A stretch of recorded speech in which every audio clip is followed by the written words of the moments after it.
I told my teenage daughter she could choose between her phone and her boyfriend. My 16-year-old Casey had been with Dylan for 6 months. He was the perfect boyfriend. Brought her fresh flowers every single Friday after school. Drove her to school in his beat-up Honda whenever it rained. Spent his entire weekends helping her study for chemistry tests. She kept failing despite his patient tutoring. The kid was absolutely head over heels devoted to my daughter. But Casey's phone behavior started getting really weird and suspicious. She'd aggressively flip it face down during every single family dinner. Take it with her to the bathroom, even for quick 30-second trips. And I caught her multiple times sleeping with it tucked under her pillow like some kind of electronic security blanket that she couldn't live without. Then one rainy Tuesday evening, Dylan showed up at our front door with tears streaming down his face and his voice shaking. Poor kid could barely get the words out between sobs. He'd seen Casey's Instagram story from some random house party with her arms wrapped tightly around a guy named Alex. But she'd texted him that exact same night claiming she was homesick with a terrible migraine headache. When I confronted Casey about this obvious lie, she immediately got defensive and started shouting at me. "Mom, Dylan's way too clingy and needy and suffocating. Alex actually understands me and doesn't try to control every second of my life like Dylan does." That's when everything suddenly clicked into place for me. Casey was running a completely elaborate double life through her smartphone. Secret late-night Snapchat sessions with Alex where they'd plan their next secret meetups while simultaneously sending sweet goodnight texts to Dylan, telling him how much she desperately missed him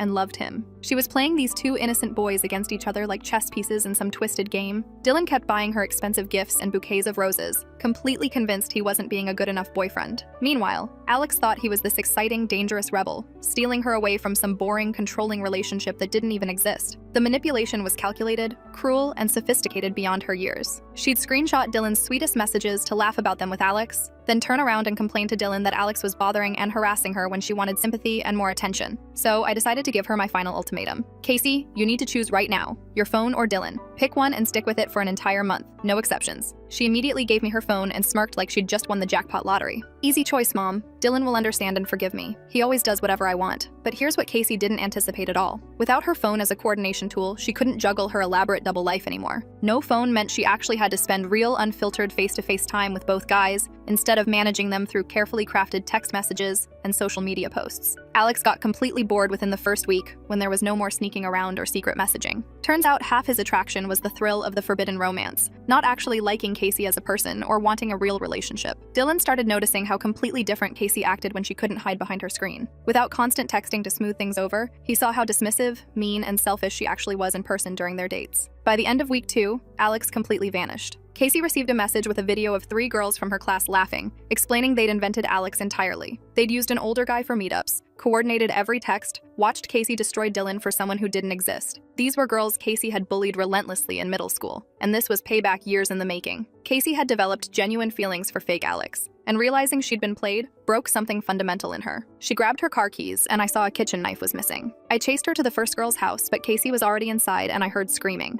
I hit that front door so hard I thought my shoulder would pop out of its socket. The lock gave way, and I stumbled into the hallway just as Casey lunged at one of the girls with the knife raised above her head. I tackled her from the side, and we both crashed into the wall, hard. The knife went skittering across the hardwood floor and disappeared under a console table. Casey fought like an absolute animal underneath me, all nails and teeth and thrashing limbs. She was screaming so loud her voice cracked, and I swear the neighbors 3 houses down probably heard her. "They destroyed the only real thing in my life! The only real thing!" The girl's dad came thundering down the stairs in his bathrobe and helped me pin Casey's arms behind her back. She was still screaming, tears and snot running down her face, making these horrible choking sounds between words. "Alex understood me. He actually understood me, and you just made him up to hurt me. He was the only person who ever actually got me." The girl Casey had tried to attack was pressed against the wall, hyperventilating, her mom on the phone with the police. I could hear the dispatcher's voice asking questions, but everything sounded underwater and far away. "Please," I begged the girl's parents. "Please don't call the cops. She's 16. This will destroy her entire future. I'll get her help. I promise I'll get her help." The dad looked at me like I'd lost my mind, and honestly, maybe I had. But after a long moment, he nodded at his wife and she hung up the phone. "Get her out of my house," he said. "And if she ever comes near my daughter again,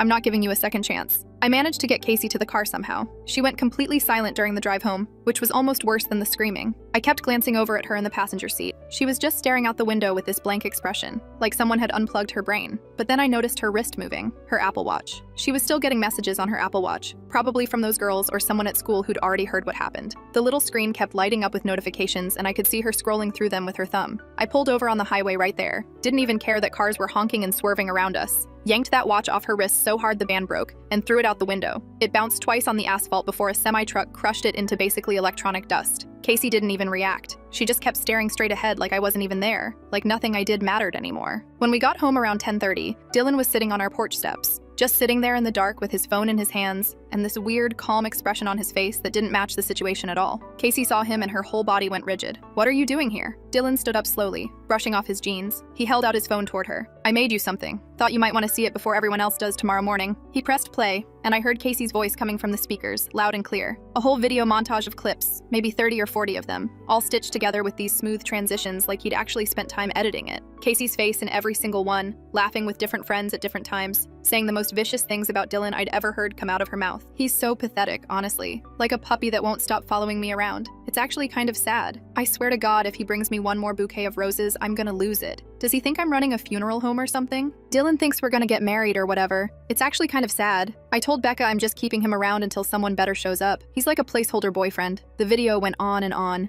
Casey calling him desperate. Casey imitating the way he talks, making her voice all high and whiny. Casey telling her friends she was only with him because he'd do literally anything for her, and it was convenient. Casey laughing about how he probably cries himself to sleep thinking about her. But Dylan wasn't crying now. He was smiling this cold smile I'd never seen on his face before. Casey's face had gone completely white.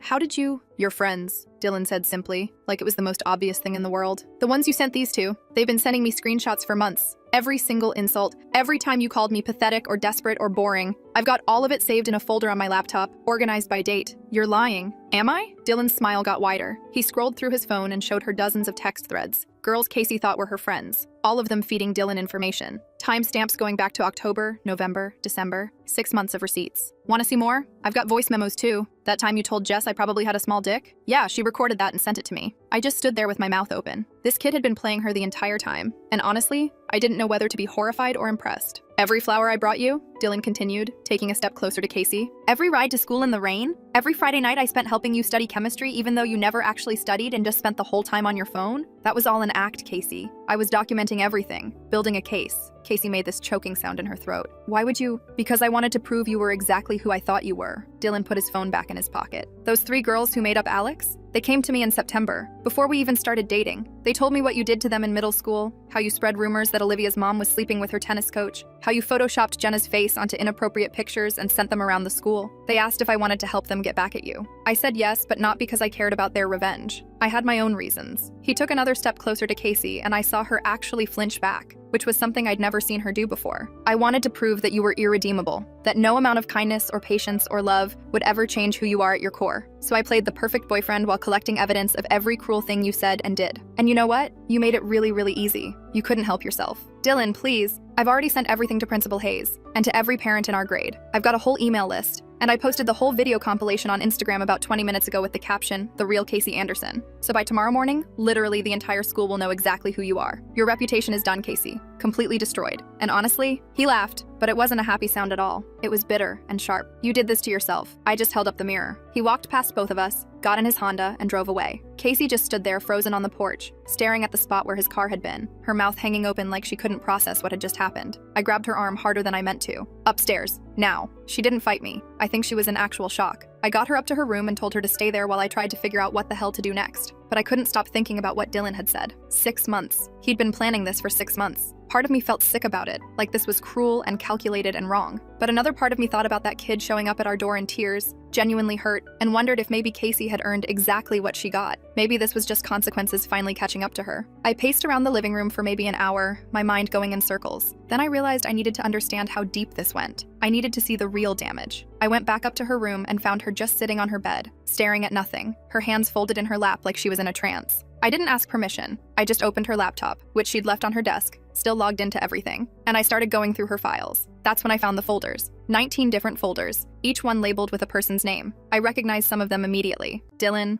Olivia, Jenna, her friend Becca, some kid named Jordan, her guidance counselor Mr. Peters, her dad's girlfriend Linda. I opened the first one, the Dylan folder, and found a document that was basically a psychological profile. Notes on his insecurities organized by category. Abandonment issues from dad leaving, responds well to physical affection, needs constant reassurance, insecure about intelligence. Then a section on what lies worked best on him. Tell him I had a nightmare about him leaving, cry a little. He'll do anything I want for at least 3 days. What Casey had managed to extract from him, whether it was money or homework help or rides or social status. Every interaction documented like a twisted science experiment with timestamps and effectiveness ratings. I opened another folder. Same thing. This one was Jordan, some kid I'd never even heard of. Lonely, desperate for female attention, will believe anything if you bat your eyelashes. Got $200 from him by saying my mom was sick and I needed help with medical bills. He actually cried when he gave me the money. Rating, 8/10, would use again. And another. All 19 of them were the same. These detailed manipulation guides for different people in Casey's life. Some of them were kids from school, but a couple were adults, which made my skin crawl. Her guidance counselor, her dad's girlfriend, even me. There was a folder labeled Mom. I couldn't bring myself to open it. I just stared at it for like 5 minutes, my hand hovering over the mouse pad, but I couldn't do it. But then I saw another folder buried deeper in the directory. This one was just labeled A.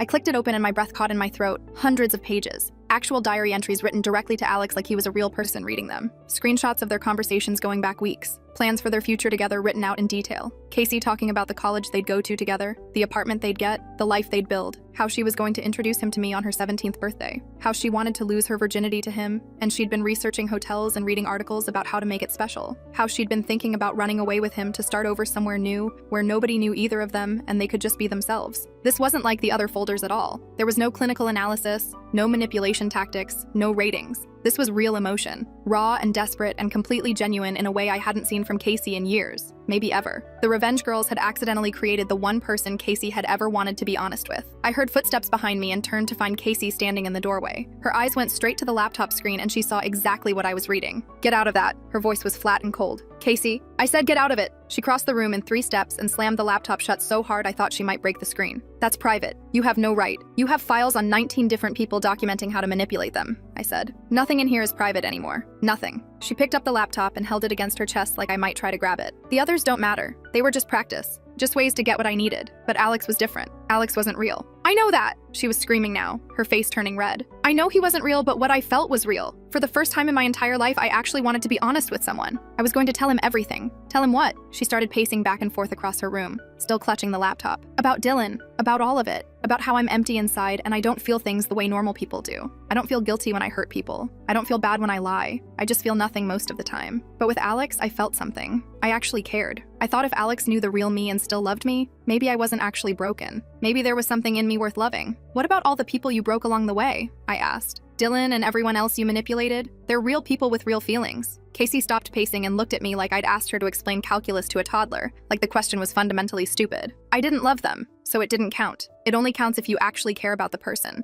Everything else is just strategy." I felt something cold settle in my stomach. My daughter understood the difference between cruelty and care. She knew right from wrong. She just didn't care about anyone but herself. The next morning, someone knocked on our door around 8. I'd barely slept, just laid in bed staring at the ceiling thinking about those folders. I opened the door to find one of the 3 Revenge Girls standing there with her mom. The girl looked uncomfortable, shifting her weight from foot to foot like she didn't actually want to be there. "Mrs. Anderson?" the mom said. "I think we need to talk about what happened." I let them in and made coffee while the girl, whose name was Olivia, sat at our kitchen table looking miserable. She had dark circles under her eyes like she hadn't slept either. "We didn't expect Casey to actually fall in love with Alex," Olivia said quietly, staring into her coffee mug. "It was just supposed to humiliate her, you know? The way she humiliated us. We thought she'd be embarrassed and angry when she found out, but we didn't think she'd actually develop real feelings." Her mom squeezed her shoulder. "Show Mrs. Anderson what you showed me." Olivia pulled out her phone and showed me screenshots. Messages from Casey to Alex that made my chest physically hurt to read. Casey planning what she'd wear when she introduced Alex to me, describing the outfit down to the shoes. Casey talking about how she'd never trusted anyone before but she trusted him completely. Casey asking if he'd still love her if he knew all the terrible things she'd done,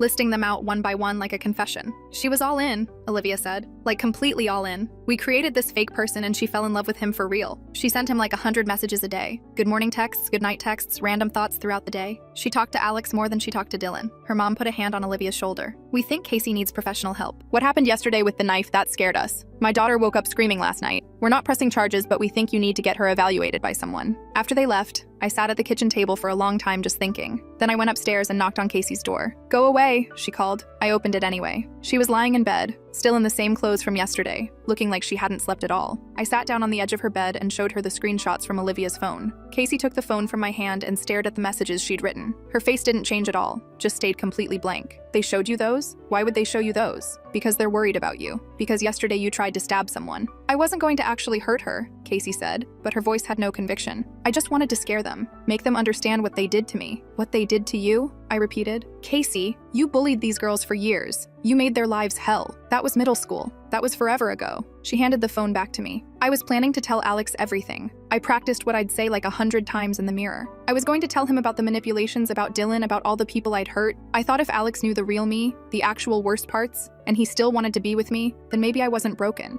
Maybe I could be fixed. And what about all the people you broke? I asked for the third time. Do they matter at all? She looked at me with those empty eyes. I told you, I didn't love them. It didn't count. They were just people. That afternoon, my phone rang. Principal Hayes. She asked if I could come in for a meeting as soon as possible. When I got there, she had a file folder an inch thick sitting on her desk with Casey's name written on the tab. 19 different students have come forward, she said, opening the folder. Inside were printed emails, screenshots, handwritten statements. They all have matching stories about Casey manipulating them in various ways. Some for money, some for homework, some for social advantage. We also found evidence that Casey was catfishing younger students online, pretending to be college girls to extract money and explicit photos from middle schoolers. We're suspending her pending a full investigation. Depending on what we find, we may need to involve the police. I drove home in a complete daze. When I got back to the house, I found Casey in her room with her laptop open, completely calm for the first time in days. She was researching schools in other districts, taking detailed notes on how to transfer mid-year, looking up information about legally changing her name in our state. What are you doing? I asked from the doorway. She didn't even look up from the screen. Starting over, new school, new identity, new everything. I'll go live with Dad for a while and transfer using his address. Nobody at the new school will know anything about this. Clean slate. Casey, you can't just run away from this. Why not? Now she looked at me, and there was something calculating in her expression. People do it all the time. Fresh start, new me. I'll be more careful next time about who I trust. I won't make the same mistakes. I felt like I was talking to a complete stranger. She hadn't learned anything from this. She was already planning her next con, already thinking 3 steps ahead. I walked over and took the laptop away, just closed it and unplugged it from the wall and picked it up. Casey stood up so fast her desk chair fell over backward with a crash. Give that back right now. No, Mom, I need that for— You need to face what you've done, I said. You need to actually deal with the consequences instead of running away to start this whole cycle over again somewhere else. You need to sit with what you did and feel something about it. Casey's face twisted into something ugly, something I'd never seen before. You want to know the truth? Fine. I've been manipulating you too, for years. I've been tracking which emotional appeals work best on you, which tears get sympathy, which stories make you feel guilty. You were easier than Dylan. Way easier. Just cry about Dad leaving and you fold every single time. Just tell you I'm scared and you give me whatever I want. I've been playing you since I was 12. The slap happened before I even realized I'd raised my hand. The sound of it cracked through the room and Casey's head snapped to the side. We both just froze there, staring at each other. I'd never hit her before. Not once in 16 years. Not even when she was a toddler throwing tantrums in grocery stores. Casey touched her cheek where my handprint was already turning red. Then she smiled, and it was the coldest smile I'd ever seen on a human face. Finally, she said. A real reaction.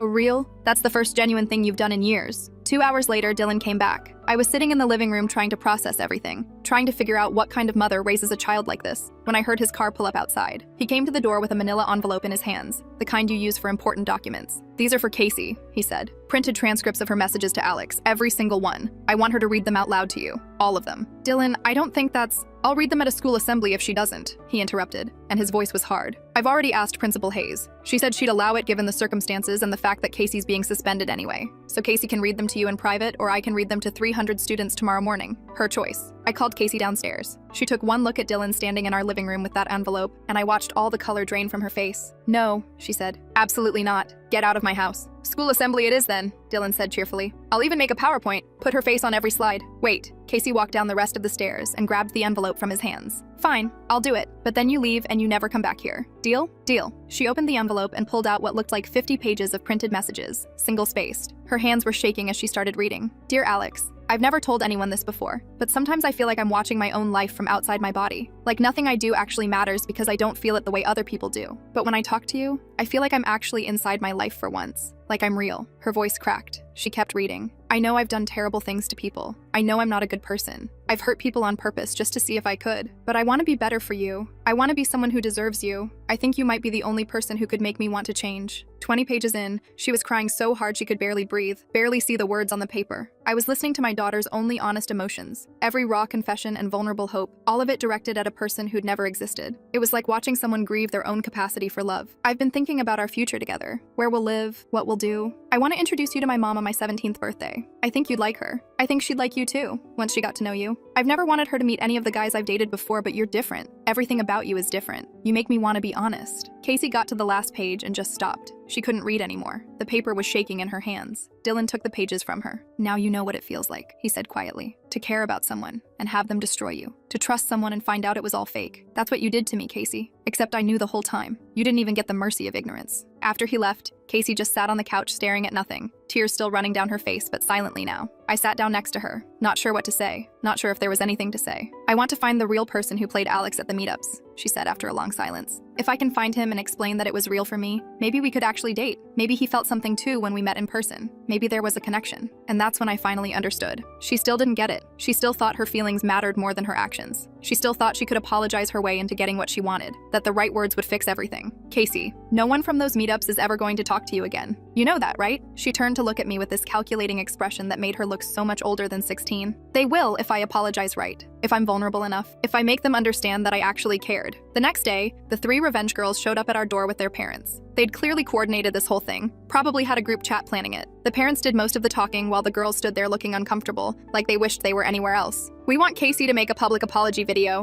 one of the dads said. He was a big guy in a polo shirt, arms crossed. We want her to list every person she hurt by name and take full responsibility for what she did. No excuses, no justifications, just accountability. And we want to post it on social media so everyone can see it. Casey agreed immediately. 2 immediately, which should have been my first clue. I'll do it. I'll apologize to everyone, but I need to know something first. Which one of your friends played Alex at the in-person meetups? Just tell me his name. I just want to talk to him. The 3 girls looked at each other. Olivia spoke up. It wasn't one person. We rotated. Sometimes it was my older brother Jake. Sometimes it was Jenna's cousin Matt. Sometimes we hired an actor from Craigslist for like $50 and just told him what to say. Alex wasn't a single person. He was a committee. Casey's face went completely blank. What do you mean? There was no real person for you to have feelings for, Jenna said, and she actually looked a little bit sorry. Alex was all of us. Every text was written by committee. We'd meet up and decide what he should say next. What would keep you hooked? Every meetup was a different guy playing a role we gave him. We even wrote scripts. I watched something fundamental break in Casey's eyes. She'd convinced herself that even though Alex the relationship was fake, there was still a real person behind it somewhere. Someone she could potentially find and connect with. Someone who'd seen her in person,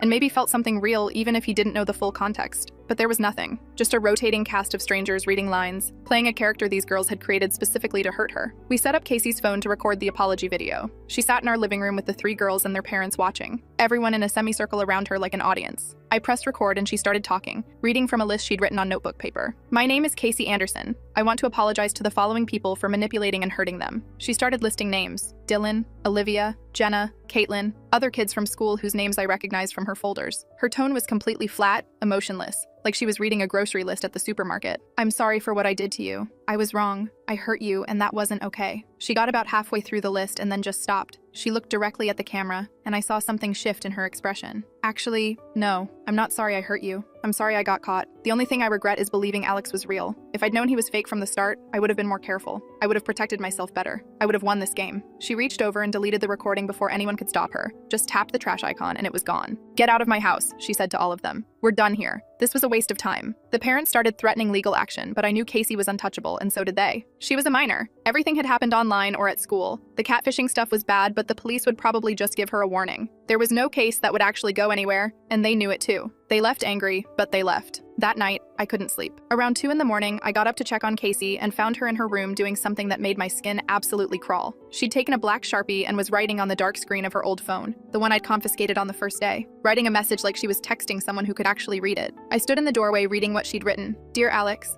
I know you weren't real, but what I felt was. That's more than I've felt for anyone, including my own mother. You win. You destroyed the only part of me that could feel anything good. I hope you're proud. Who are you writing to? I asked from the doorway. She didn't look up, just kept writing. The only version of myself I ever liked. The one who could actually feel something real. The one who wanted to be better. She was finally broken, but not in a way that would make her better, or teach her empathy or turn her into a good person. Just broken enough to be more careful, more calculating, more dangerous. 3 months went by. They felt like 3 years. Casey moved in with her dad across town and transferred to a school in his district. She took all her stuff in trash bags and boxes and didn't say goodbye. I barely heard from her except for occasional texts asking for money or information she needed for school paperwork. Her dad sent me updates that were always the same. She's doing fine, making friends, staying out of trouble. I think the change of scenery is good for her. Then one Tuesday evening, my phone rang. Dylan, Mrs. Anderson, I hope it's okay that I'm calling. I don't know if I should be telling you this, but I've been looking at Casey's new Instagram account. My stomach dropped. I hadn't looked at her social media in months, had actually muted her account so I wouldn't be tempted. And she's already dating someone, some guy named Tyler from her new school. She's posting all the same stuff she posted when we were together. Cute couple photos with the same poses, captions about how amazing he is, how lucky she is, how he's her soulmate. It's like watching a rerun of a show you've already seen. Dylan, do you think she learned anything? His voice was quiet, smaller than I'd ever heard it. Do you think any of this changed her at all? Or did we just teach her how to be better at hiding what she really is?